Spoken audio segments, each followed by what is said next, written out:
Everybody to game number 2 between CLG and Zenith.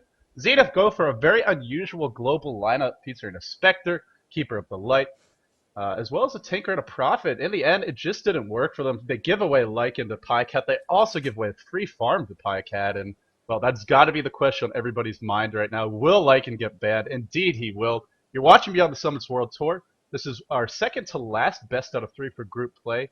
We have one more match coming up, 18 CST. I am LD. Joining me is Luminous and Lumi.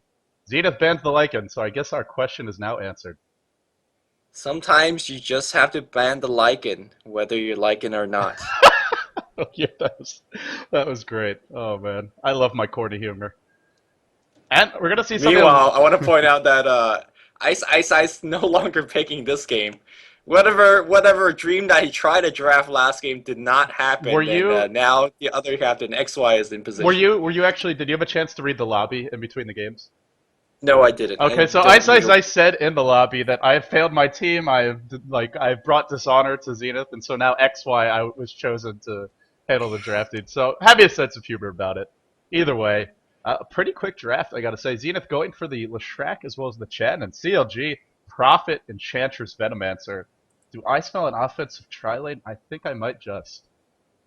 Yep, offensive tri-lane that is capable of dealing with the Templar Assassin. Shit, that hero gets picked up. But, of course, Chen always, peek into defensive jungle. We're going to have quite a bit of war. CLG, what they're known for is their laning presence into dominating pushes. What we saw from last game was just that. They went 0-3, but still recovered because they have great chain stuns, disables.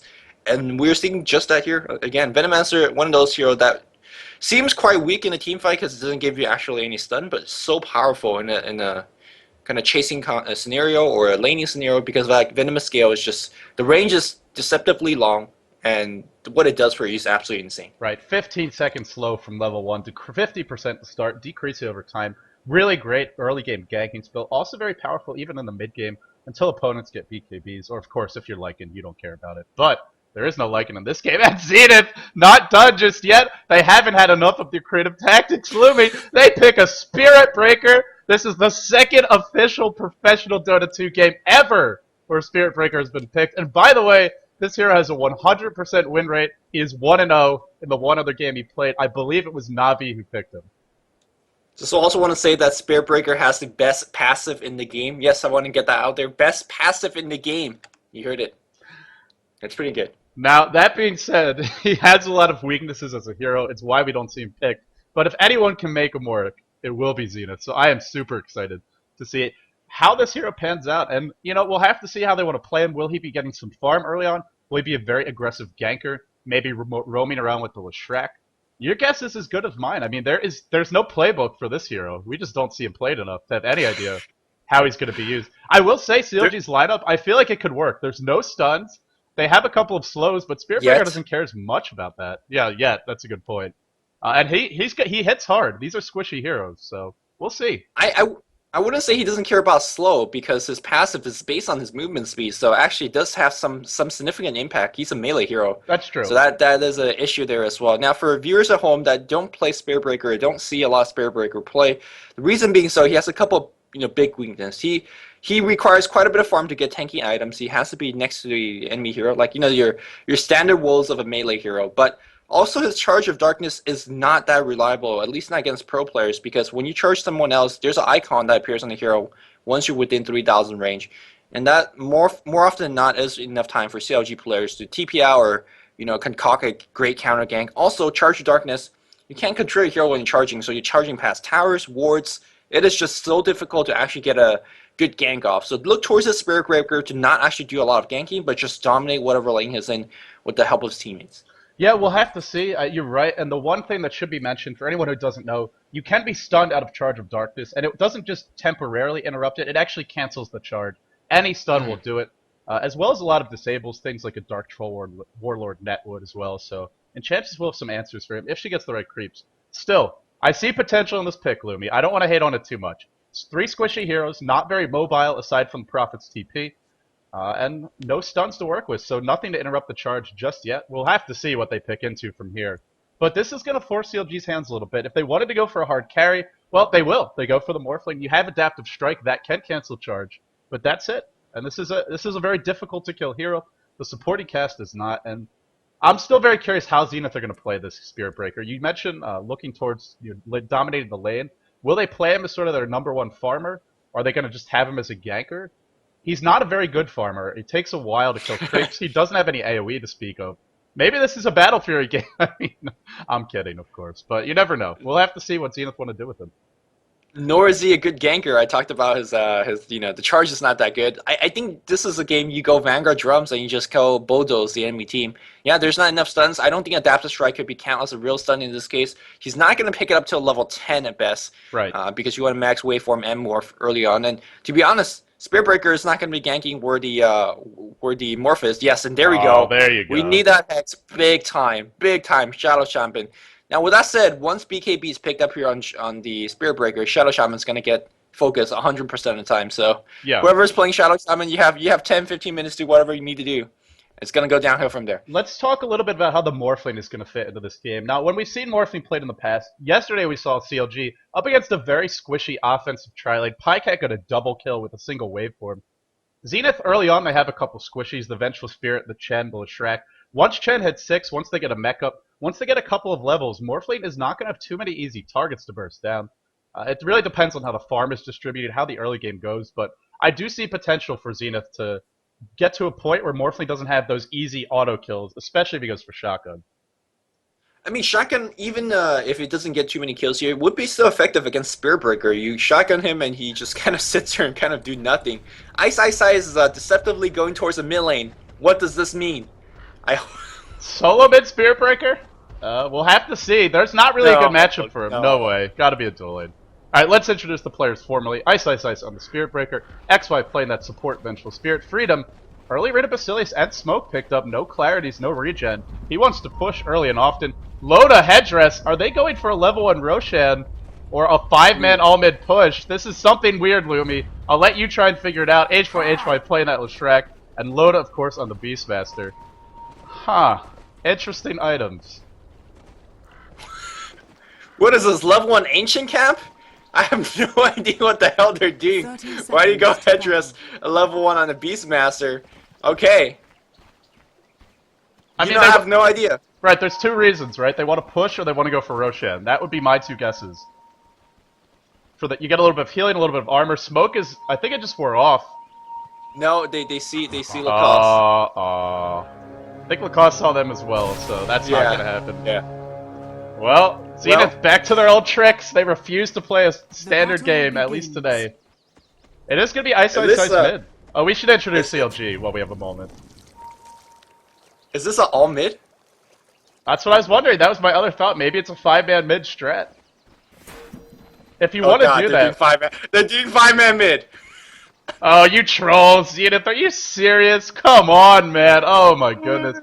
Alright, look for Vengeful Spirit to lead the way here if they're going to try and get a level 1 first blood. Misery. Nobody visible just yet. Oh, the charge. Right, here comes the charge up the hill. Misery is going to get the stun off. Unfortunately, like... He can just run away. He can just run away. A perfect Gale placed down by Mirakel. That will drive hyhy back. And, well, if they wanted to get that early first blood, they're not finding it just yet. Meanwhile, pajkatt free farming again. Going to be free farming bottom lane.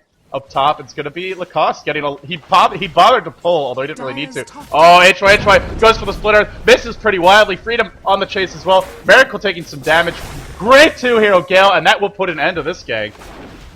And now Dark Troll Warlord just ripping through xfreedom's armor. Lumi, this is not working out as Zenith planned. Yeah, it's not working out at all. The Headdress, I guess, is very helpful right now because everybody needs some HP regen. And the Troll Warlord gets stolen. Nicely done.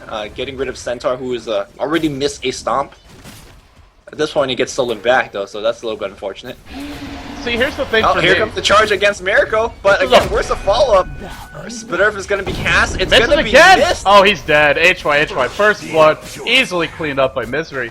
I'm not sure why you pick Chen over Enchantress if you want to do this. I mean, you get multiple creeps with Enchantress. You also get that heal to do things like Tower Dive. I just don't think the pick makes a lot of sense. It makes no sense. Not that the fight. A lot of sense. There is no sense being made, and Misery just I guess he's unhappy as we see the dive coming in from iceiceice. iceiceice gonna break down. Yeah, this is not really competitive. It's a game for people that tune in for expecting to see some great strategic game. We're not seeing it here. No, a little bit unfortunate. I mean, this is a big feed in the middle lane that Misery just gave away. Now hyhy will, they're gonna give up on the 5-man mid, but already look at the gold graph. It's 1700 in favor of the Radiant. Experience as well, big lead for them, 1700 there. And lacoste, he's being charged, but this is a level 1 charge. It does take about an eternity for you to actually get in range.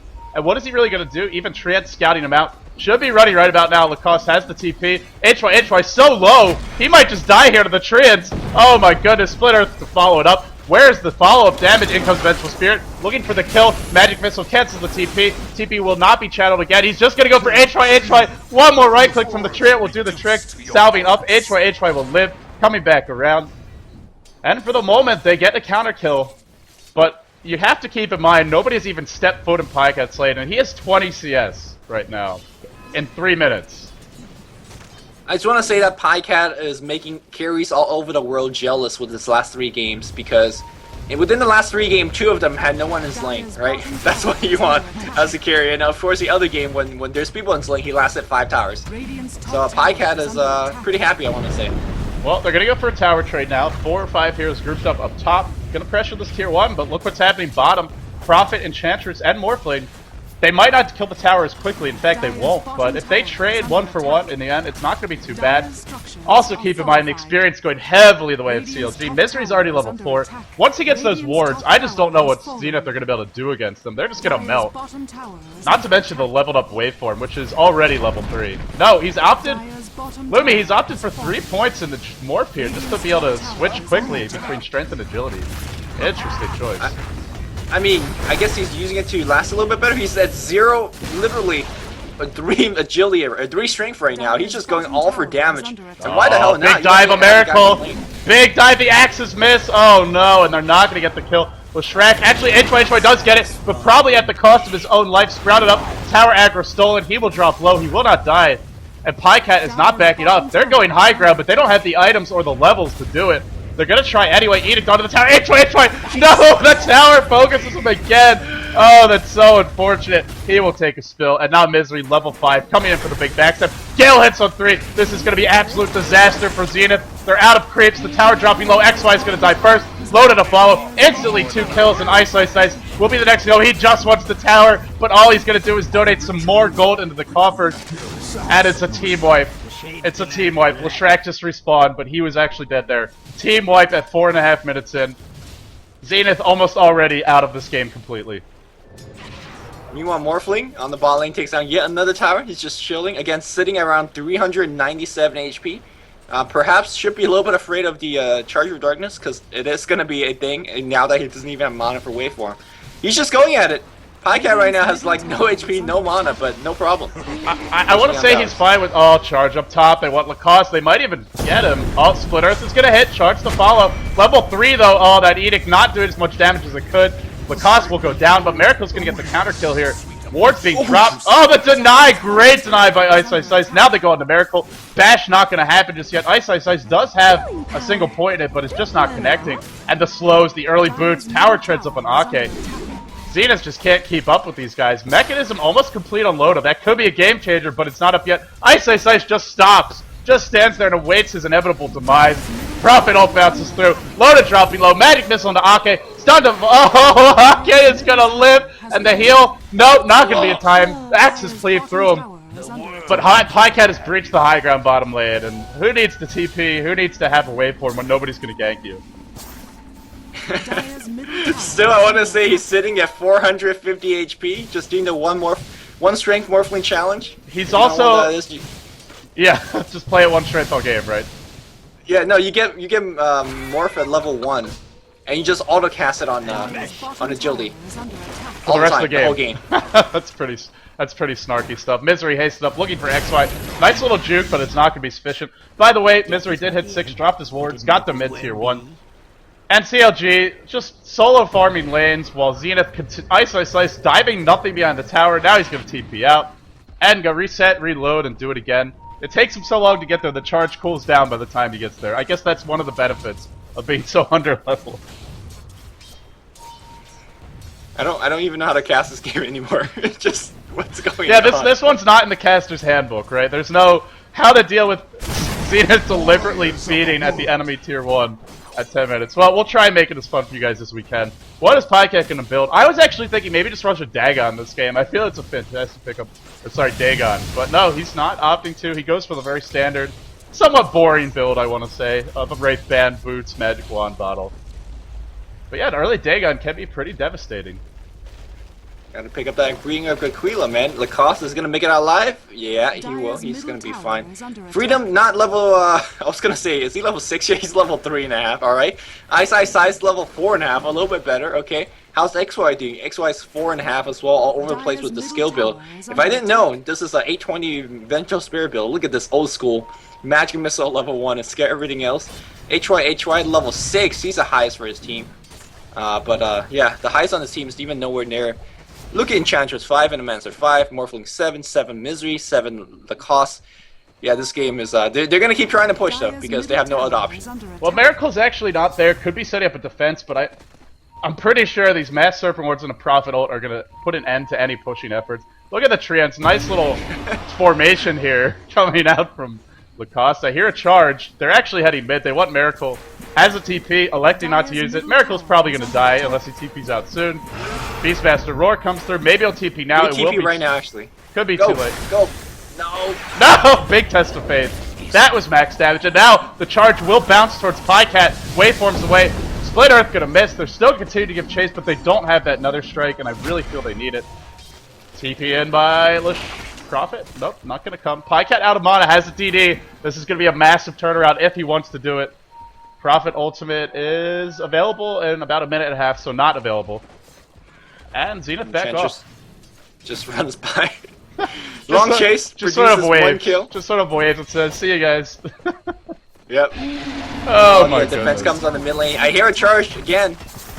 Where's it going this time? It's gonna go all the way to the top lane, which is not gonna do anything. Oh, that's gonna hurt. Gets dropped on Loda. HY does hit that splitter, but they have to back up that tower damage. Oh my god. HY actually Impero. No, he should be fine. TP in from the Cost. Mech up here from Chen. How did Chen even finish that mech? But they got it.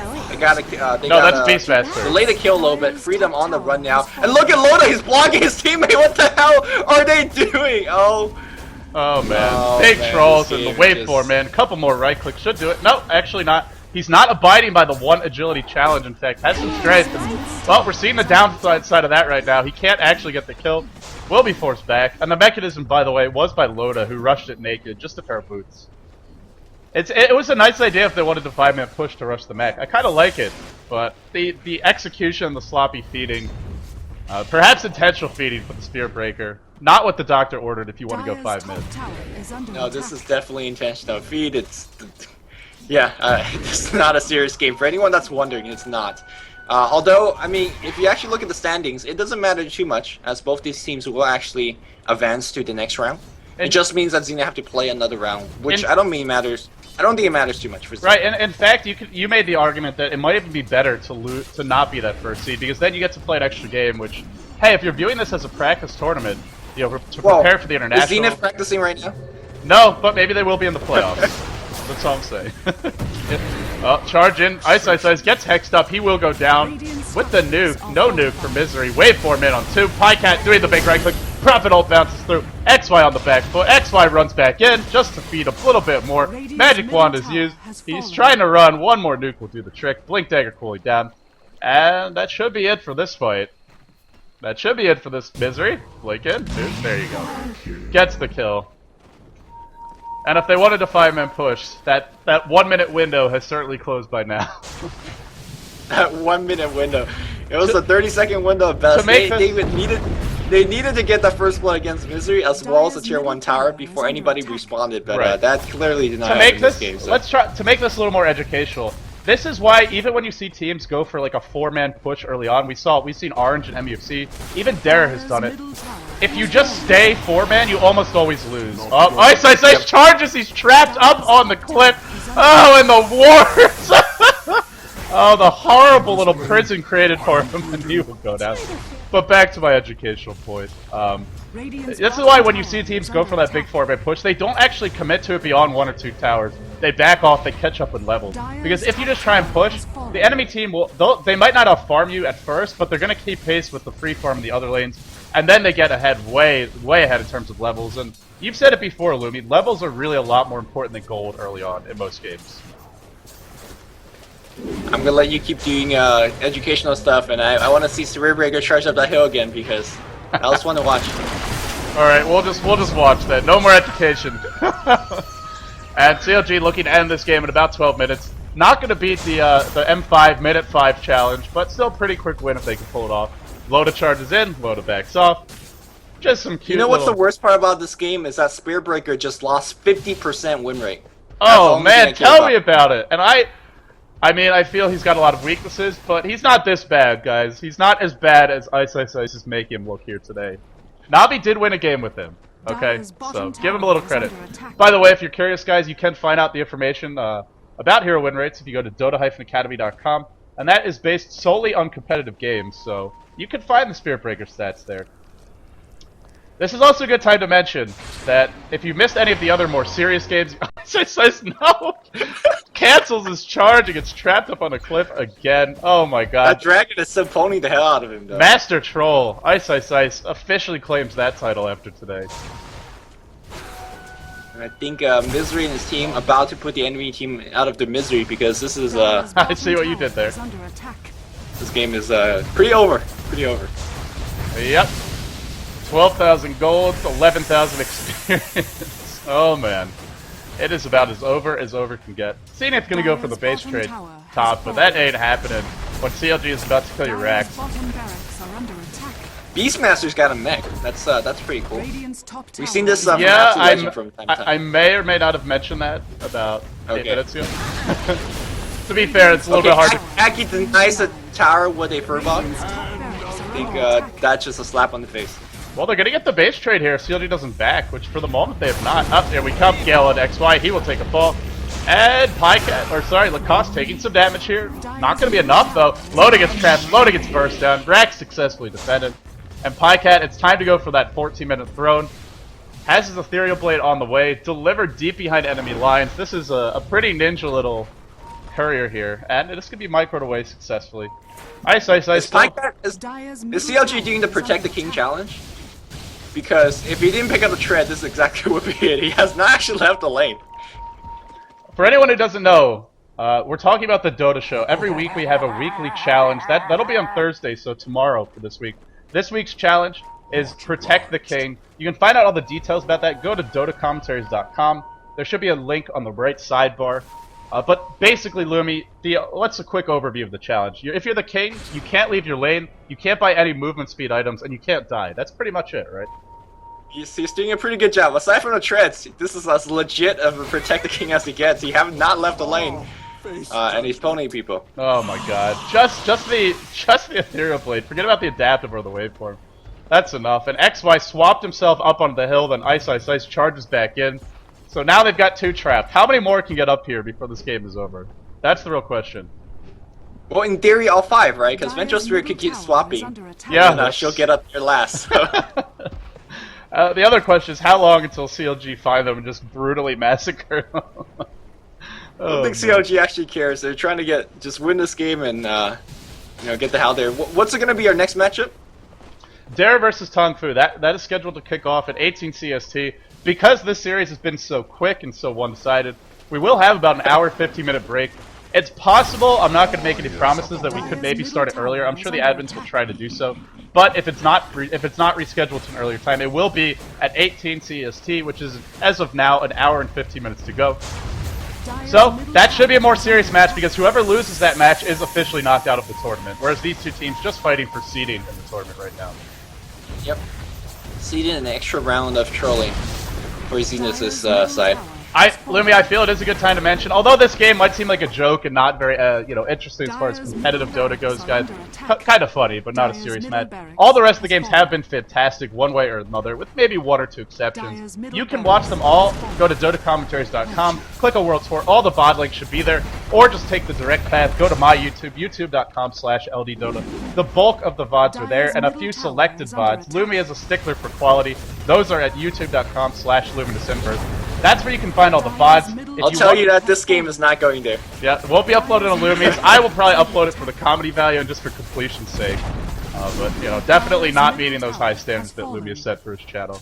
I'm not as much of a stickler, so what can I say? But in addition to that, you can also buy the tournament pass, $3.99. You get all the other great best out of threes. You also get the playoff round. And watch the games in game. You can also get commentary for those. $3.99 for 24 best out of threes for the group stage, plus the playoff knockout brackets. That's a pretty good deal, man. That's a lot more than you get out of comparably priced tournaments, so... Not to mention 15 teams that will be attending the international. You get to see them all play. So definitely consider that. Look out for that. But for now, the most one-sided series, and a bit of a letdown for me anyways. Looking forward to these teams really duking it out. But CLG will take it 2-0. They will place number 1 in their group. Zenith will be that second seed, 2-1. And the only 2 teams left to be decided, whose fates are left to be decided, are Dare and Tongfu. Both of them 0-2 in the group. Whoever loses that series is knocked out. Whoever wins it will be advancing. You'll be able to catch it here in about an hour and 15 minutes time. After that, we could let you guys know what the bracket's going to be for the playoff series, when that it's going to actually start. We've been planning out the schedules, and so far it looks pretty good. So looking forward to a really, really good playoff bracket from the World Tour. Well, ladies and gentlemen, that's going to wrap it up for Zenith vs. CLG, a much heralded match, which just didn't really live up to the hype, but yeah, that sort of happens from time to time, not just in Dota, but all pro sports, or all competitive ventures, really. Sometimes you just have those disappointing matches. So, anyway, we take an hour and 15 minutes break, and then we come back to y'all with Dare vs. Tongfu. That will be a best out of 3. Both teams fighting for their playoff lives, fighting for the opportunity to still be eligible for that prize money, as well as getting a lot more practice in against these teams who are coming from all around the world. I am LD. He is Luminous. Thank you all very much for tuning in. If you want to stick around, we'll leave the stream up. Probably going to play back one of the more epic matches we've had because we have such a long break.